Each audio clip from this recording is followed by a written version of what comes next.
Have you ever seen Who Wants to Be a Millionaire? Multiple times. You know, to get into the chair, contestants have to race to put items of a certain category into order. Fastest finger first. Is that what it's called? Why am I coming off like a huge Who Wants to Be a Millionaire geek? Oh, can I have the music? Do you know how the music goes? Obviously, you know how the music goes. Obviously, it's my favourite show. Why are we singing it? We'd have to pay for it. Yes, very dramatic. Today we are talking about immigration. People entering countries without papers in order to claim asylum. So asylum seekers. I'm going to give you 5 European countries and I want you to put them in the order of who annually is getting the most asylum seekers. And I'm basing this off the most recent annual figures. In no particular order, your countries are the UK, France, Germany, Spain, and Greece. Okay, Greece gets the most, then the UK, then Germany, then Spain, then France. No. Am I close in any way? Almost the exact opposite. What? Okay, Germany gets the most, followed by Spain, then France, Greece, the UK. Wow. The UK is actually getting significantly fewer than half of what France is. Which is quite surprising, right? Very surprising. If you were to believe everything you read or see or hear in the media, you would get the impression that the UK is completely overwhelmed with asylum seekers. I used to work in the Jungle, which is the refugee camp in Calais. And one of the things everyone would always ask me is, why is everyone coming to the UK? The truth is, they're not. I mean, try this, okay? Try to put those countries in order of who is getting the most annual asylum seekers relative to their population. So I'm going to put the UK a little bit lower down because of what I've just heard. So I'm going to go for Germany, France, the UK, Spain, and then Greece. Okay. I'm trying to think if you got any of those right. Greece goes straight to the top. Wow. Then you have Spain, Germany, France, and way down you have the UK. How come that is not reflected in what we read and what we see? People talk about the UK as if it's Eldorado, but it's more like a last resort. I get the question, why come here? But maybe what we should be asking isn't why does everyone want to come here? What we should be asking, and what papers aren't really asking, is what is preventing them from seeking asylum somewhere easier? Well, let's find out. I'm off to Calais to ask asylum seekers what is pushing them to make that crossing. And I'll see you back in the studio with a special guest to discuss everything around this media storm. We will be taking back control. Our asylum system is fundamentally broken. How have we become this country who stand by while the refugee crisis because there are a few wretched souls on the other side of the world doing? If the perception is that they're losing control on immigration, that could prove fatal. Welcome to Media Storm, a news podcast that starts with the people who are normally asked last. I'm Matilda Mallinson. And I'm Helena Wadia. This week's investigation, Eldorado.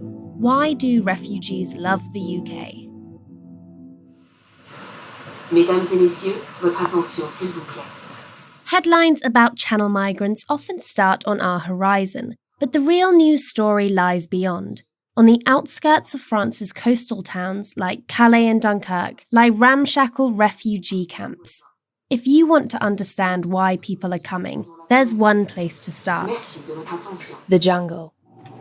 Oh shit. Oh my god. I'm just heading very off-road to meet a Kurdish man who's going to take us to his campsite. If I'm struggling to drive on this road, imagine what it's like sleeping on it. Salam. It's muddy. He introduces himself by his full name, Jaume Ali Mahmoud, then tells me everything I see will soon be destroyed by police. People are cold, he says. They cannot have less than they have now. But he insists he's happy because he's out of Kurdistan, his home nation, which falls within Iraqi territory, and where he fears he'll be killed for political dissent. Now I can see my picture, my back, Kurdistan. He's just showing me photos of his back with clear torture injuries. This is in Kurdistan. Yes. You were jailed? Yeah. Would you claim asylum in France? Never. Why not? I think police Kurdistan with police France not different. If 10 years I am in jungle, I don't want asylum France. If 10 years I live in jungle, but 1/10 in jungle better villa in Kurdistan. A tent in a jungle is better than Yes, a villa in of Kurdistan. course, because in Kurdistan I am near die. Yes. I don't like to leave you sad. No problem. Sometimes my mother she say Gusar can go back to Kurdistan. My son, I need your love. If change government, I go back to Kurdistan. If not change, I can't. I am dying. Jam is not alone in his fear of French police. Over in Calais, I meet a group of Sudanese refugees, both men and boys, making a fire for the night. Yesterday, there was a group of Sudanese refugees who went to this lorry service station near the jungle.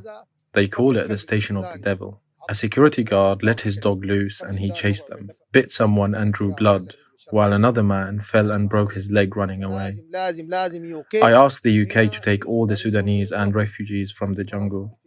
Being here is an unbearable struggle. We need rest. Please, with whatever way possible, save us from this situation, from these unleashed dogs, these unsanitary conditions, the police brutality. Please, please, please, save us from this injustice. It seems the UK's hostile border policy may not simply be keeping people out, but in some cases, kettling them in. You see, it's the UK that pays for most of this, spending nearly $250 million since 2014. I sit down with Chloe Schmidt-Nielsen from Human Rights Observers to understand this policy. The French official policy is one of daily violence to exhaust. What kind of violence are we talking about? What has your organisation documented? Beatings inside police custody, tear gas leading to hospitalization, dislocated shoulders, their clothes stolen, their phones smashed, their shoes stolen often as well. Just a horrific level of police brutality and cruelty. These are, you say, being perpetrated by state officials. Yeah, it's not just individual racist police officers. It's because there is a general system of impunity at the border. As long as the goal at the border is to stop people from going where they need to go, then it will be done through violence. So what do you think the solution should be, if not this militarized response? The solution that I can think of, at least, is to open the border in the same way that, we don't see any camps between France and Germany. And why is that? Because there's no border controls. So it's that simple. But by open the border on the channel, what does that mean? It means allow people to take the ferry like everyone else.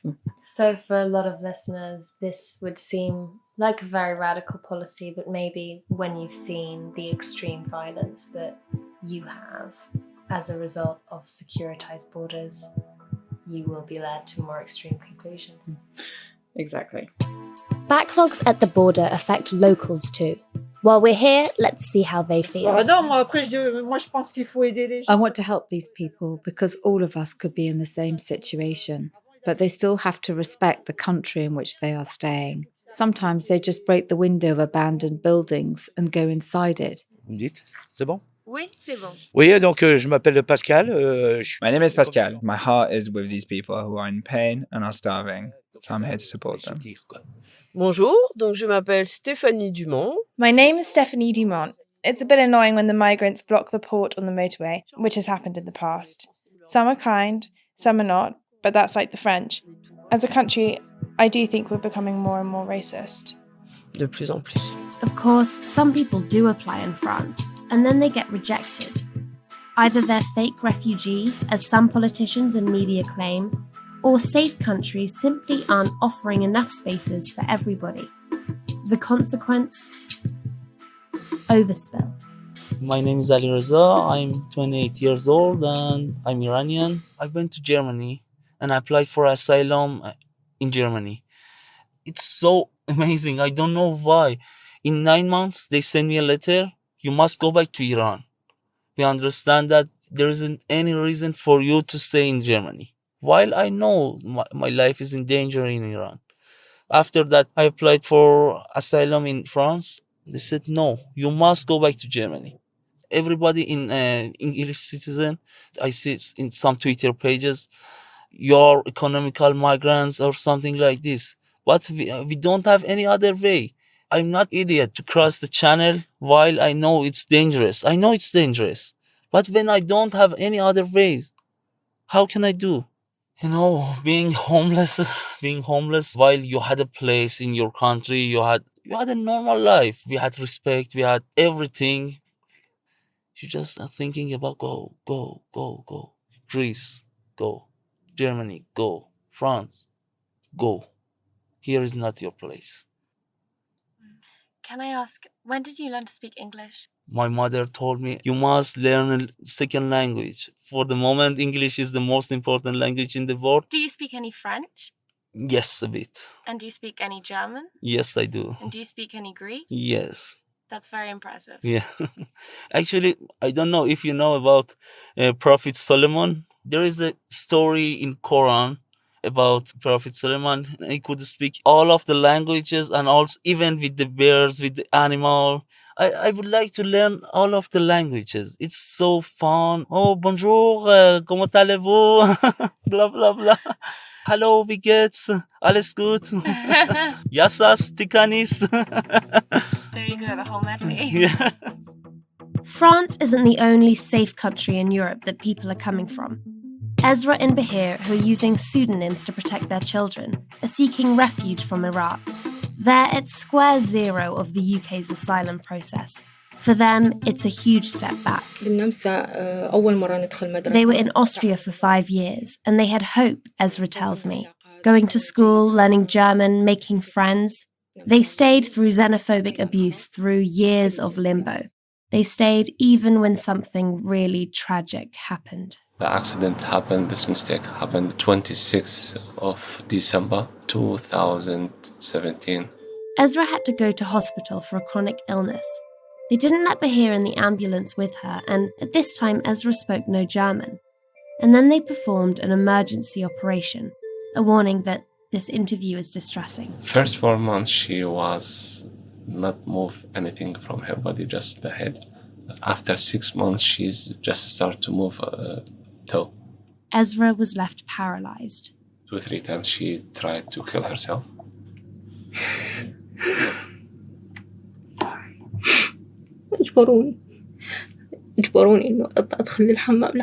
I needed the bathroom. They told me to go myself, but I couldn't move, and they didn't believe that I couldn't move. They said I was lying. My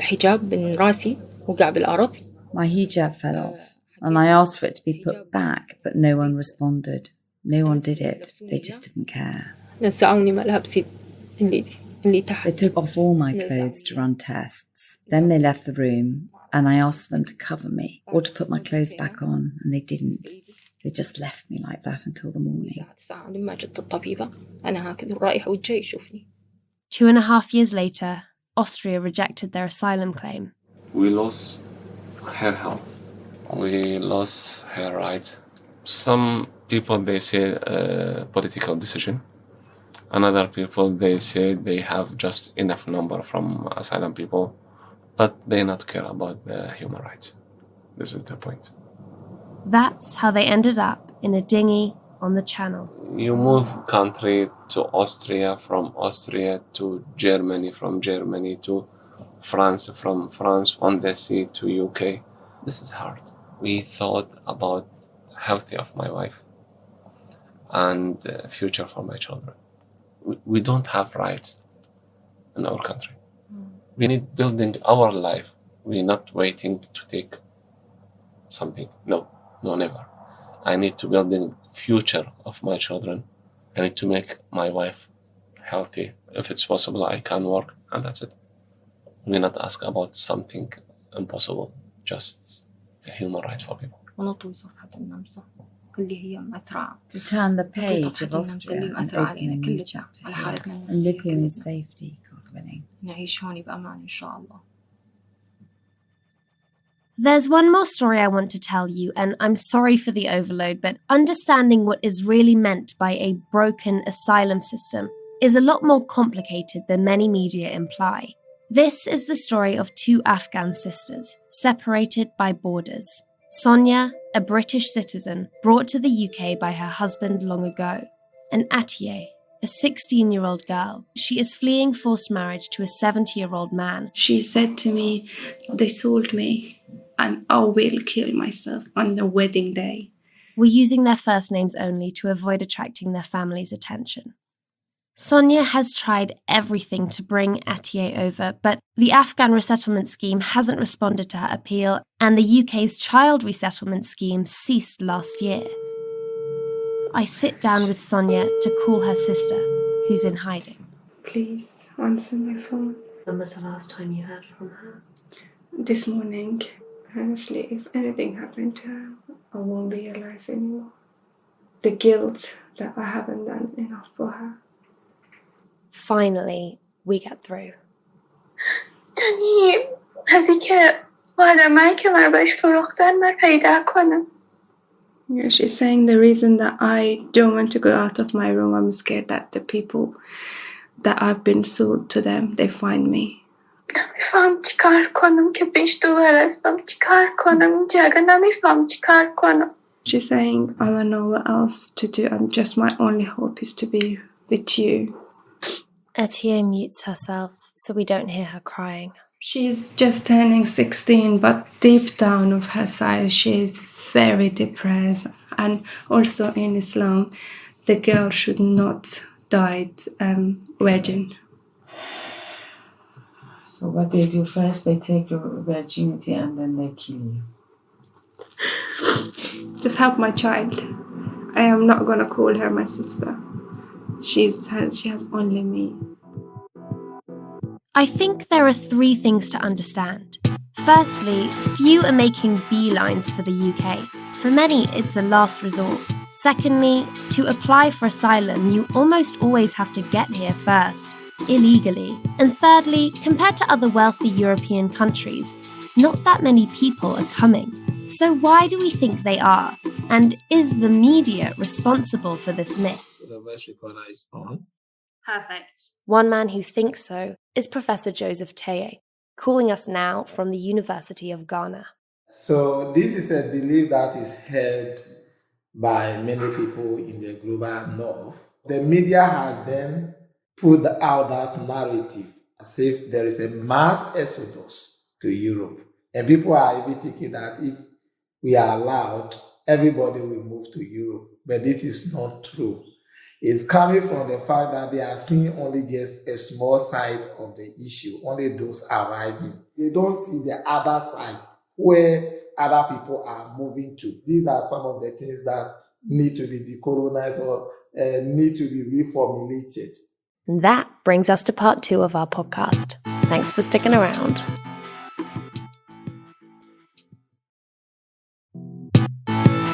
Welcome back to the studio, where we'll discuss all the cheerful headlines on marginalised, ostracised and systematically silenced communities. Our guest this week is a writer whose words have appeared in the Sunday Times, GQ, Evening Standard and more. He's co-founder of Refugee Media Centre, Olivia Colman's sexy Syrian friend in Fleabag, and a real-life refugee.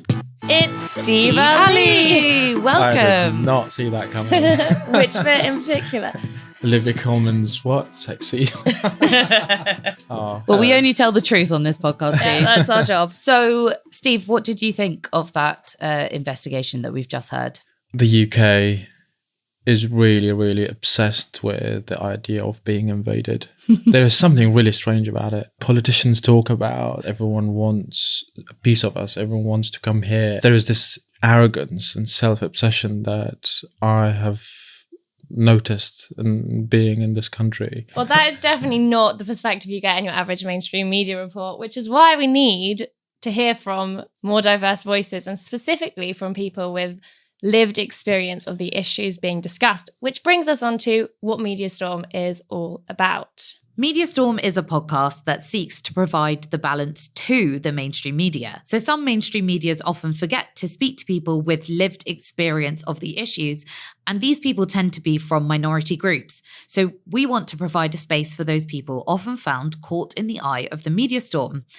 In this case, we're talking about the coverage of refugees and asylum seekers.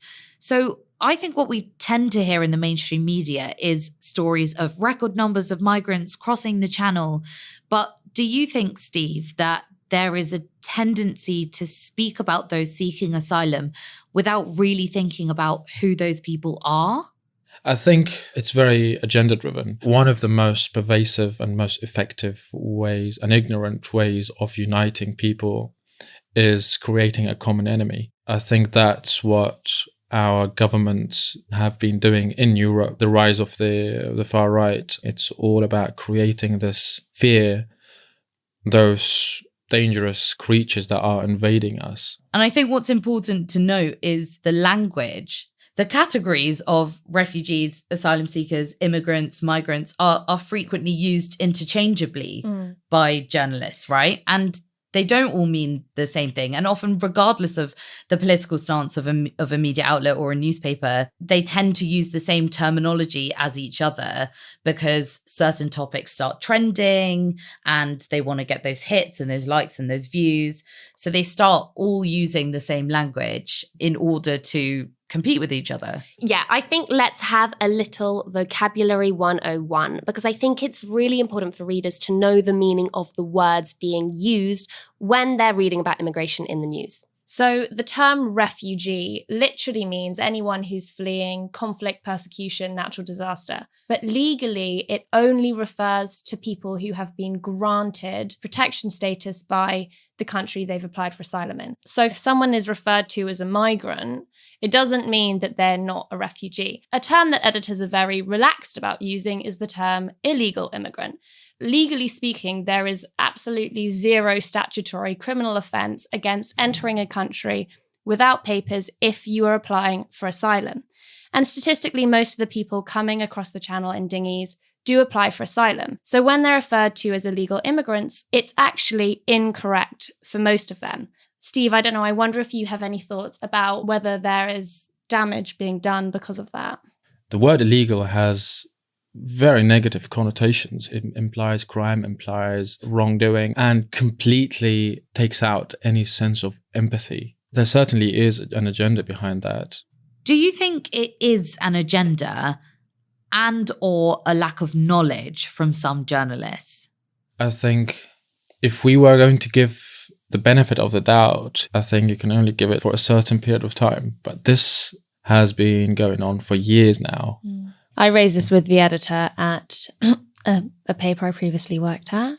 And he didn't ignore every point I raised, but this point he explicitly said, yeah, we're going to ignore that point because the term illegal immigrant is just normalized in our vocabulary. And, you know, we have to speak to people in a language that they understand because we are completely exempt from any responsibility of shaping the language that people Or we use. want to speak to people in a language so that many we want them to understand. Because under the UN Convention, crossing borders when you are a refugee is not a crime. There is nothing illegal about it. And let's look at some of the other language that surrounds this topic. Waves, floods, swarms. When we hear those words, what do we immediately think? I think of a country being overwhelmed. Do you know what I mean? Of insects, parasites. Yeah, you know, in Syria, in August, I think, if you go to the coastline, you find hundreds of thousands of jellyfish just washed up on the beach. They present it in that way as swarms or indicate huge numbers of invaders. Whereas when you look at statistics, the numbers of refugees that come to the UK is so small in comparison to the number of refugees in Europe in general. Well, on that note, I have some statistics here that the number of people coming to the UK to claim asylum stands at less than half of what it was in the early 2000s. And the peak number of asylum applications was 84,000 in 2002. Well, in Turkey alone, there are over 3 million Syrian refugees, and in Lebanon, there are about 2 million, and in Jordan, there's about another million or something. I suppose the real question then is, is the media reporting on or creating the crisis? Plot twist. Because surely the real question that should be asked is, what makes somebody risk their life to get across the channel in a rubber dinghy? I think to round off this part of the discussion, Steve, as someone who has been falsely described as an illegal immigrant, what would you like people reading the news to understand about this type of migration? I'd like people to understand why there are no safer ways. This government talks a lot about resettlement schemes and how they have resettled more refugees than any other European country, which is statistically true, but it's an isolated stats per capita. It falls way down the list of wealthy European countries when it comes to resettlement. Applying for asylum and resettlement schemes is a very bureaucratic process. There is a huge backlog. So this government just keeps talking about safe and legal routes, buzzwords. This government is so big on those buzzwords. That doesn't really exist. Right, Safe so and it's legal more routes about don't the really packaging exist. than about the content. It is definitely more about the packaging. And then who's responsible for the packaging? The press. Right, let's take a look at the headlines now. It's been a big week. There's a lot to talk about, and we're going to have to plough through.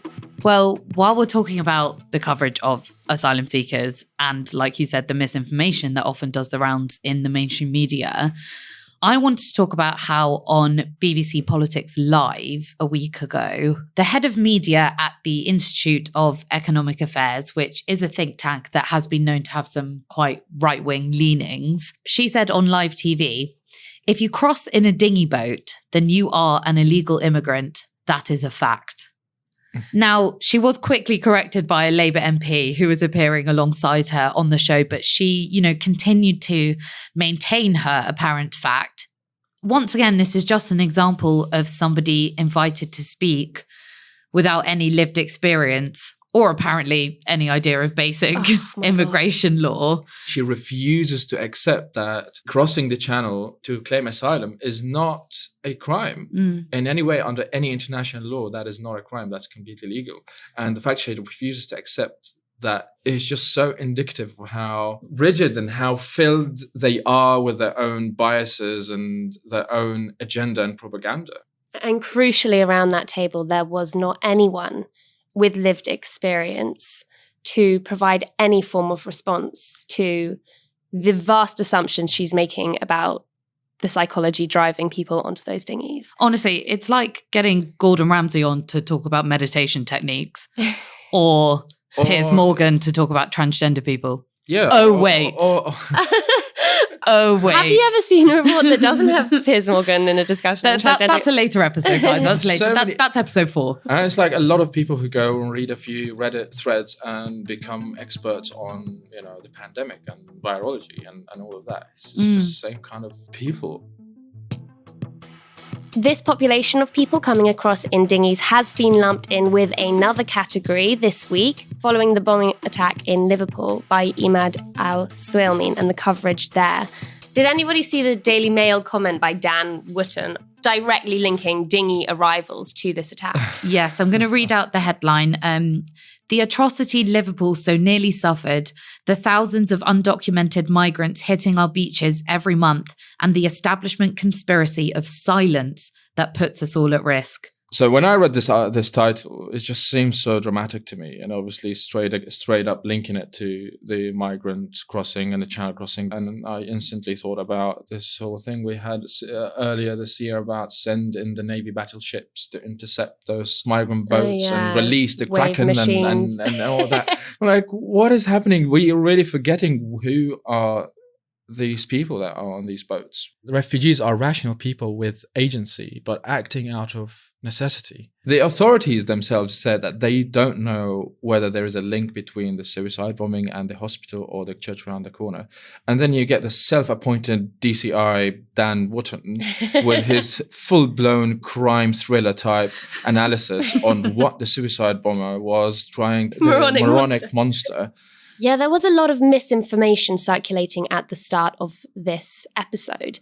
One of which was that he was a Syrian refugee, and this was reported initially that he was a refugee in a few places. Maybe it's also the public misunderstanding what's meant when he's described as an asylum seeker, but it was picked up by right-wing commentators. This man is a Syrian refugee. He represents the leniency of a broken asylum system, that he was granted status. This was the narrative that we were all seeing. And in actual fact, what we later learn is not only was he not a refugee, his asylum claim was rejected in 2014, long before he ever converted to Christianity. Well, due to the number of headlines about the so-called Liverpool bombers' conversion to Christianity and the number of times it's been mentioned in various articles, I was actually genuinely shocked to hear that his conversion to Christianity didn't result in a successful asylum application. I'm not surprised you were shocked. It was really the impression we were getting. And that's not to say that there's nothing to discuss here, because, maybe there's questions about the appeals process. For example, there's a very long Telegraph article discussing this issue. What do we have to learn about our appeal system that this man is still in the country? But there's a crucial context missing. And I think it's tied into the fact that, again, despite countless interviews in this piece, there is not a single one with anyone with lived experience, no one who has been through the asylum system. And the context we're missing is just how difficult that asylum system is. By the Home Office's own data, 48%, so half of the asylum seekers they reject have their rejections overturned on appeal. They are wrongly rejected. Half of the people rejected are wrongly rejected. And the language in this article, and I'm going to read out the headline to you: Church under fire in wake of Liverpool suicide bombing for helping asylum seekers to game system. Now, there's no right of reply in this article. And Steve, I want to ask you how you feel when you see language like game the system in the context of asylum. I see that the person who wrote this article has probably not spoken to anyone who had been through the asylum system, doesn't know how the asylum system works. Well, how is that process of applying for asylum? Will you describe to us what that process is like for people? The process of asylum in this country consists mainly of 2 interviews. In those interviews, you are being asked questions about the reasons you are here in this country, the reason you want to claim asylum in this country. The interviews are very, in a way, traumatizing to a lot of asylum seekers, because those people have just arrived from the worst situations, having lived unspeakable things. And then the first thing they have to do when they arrive here is literally recount all of the things that have happened to them in order to convince the Home Office to give them asylum. So imagine how grueling and in a way ruthless that process is. It's not a joke. It's a very strict system. You get asked so many questions. Interviews can go on for hours and hours. People get asked to come back for more interviews. How much of your life does this take up in terms of time? For some people, it takes any time from a few months to many years.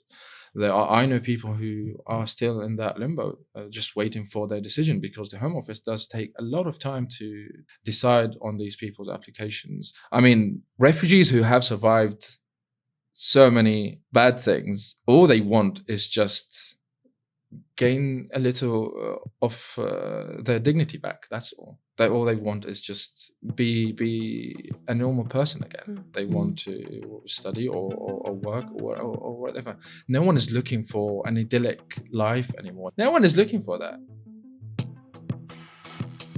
Finally, Matilda, we heard in your investigation that the Afghan resettlement scheme that was planned to resettle 20,000 Afghans in the UK, that was announced in August, hasn't actually opened yet. This is kind of the opposite situation of what we were just talking about, whereas today there is a dearth of headlines. We haven't seen much coverage at all on the fact that the Afghan resettlement scheme doesn't exist. And when you compare that to the hype at the time, when the Taliban takeover of Afghanistan was happening, we saw an unprecedented level of media interest, sustained media interest in a foreign affairs issue. I think that the media helps to curate this appetite we have for the right kind of refugee, helps to design the right kind of refugee. That interview, which everyone now has heard with the 2 Afghan sisters, that was a piece that I had commissioned by one of the main national papers. And I did that interview. It was incredibly traumatizing for both sisters to do that. The only reason they did it is because they know only by having media coverage do you have a case. And after doing that interview, this paper dropped the commission because their story wasn't directly connected enough to the Taliban. And what people wanted to read about were those fleeing the Taliban. A lot of the coverage that was happening around the Taliban were just traumatizing stuff. People coming on saying and talking about their traumas and plight, but not much of an actual stand with these people's situation. It was literally just using those people's trauma for their clickbaits and for their articles to be read more, for the headlines. And it's just, it needs to be fixed. Well, on that note, I think we should end with Steve. I want to hear from you. If you could let the mainstream media know one thing, what would it be? Stop the gatekeeping. Stop censoring people by not giving people the chance or the platform or talking on behalf of people. Just allow people with lived experience to express themselves. It's really simple. Just present both sides of the story. Steve Ali, thank you so much for joining us. Steve, what social media are you on and where can people follow you? I'm on Instagram at the moment. My account is Steve_Ali. And thank you very much for having me. Thank you so much for listening to the first episode of Media Storm. We'll be back next week with episode 2, Pandemic of Hate. We need to talk about anti-Asian abuse. Follow Media Storm wherever you get your podcasts so that you can get access to new episodes as soon as they drop. If you like what you hear, share this episode with someone and leave us a 5-star rating, please, and a review on Apple Podcasts. It really helps more people discover the podcast, and our aim is to have as many people as possible hear these voices. You can also follow us on Twitter, Instagram, and TikTok at Helena Wadia, at Matilda Mal with an H, and at Media Storm Pod. Get in touch and let us know what you'd like us to cover or who you'd like us to speak to. Media Storm, a new podcast from the House of the Guilty Feminist, is part of the Acast Creator Network. It is produced by Tom Selinsky and Deborah Francis White. The music is by Samfire.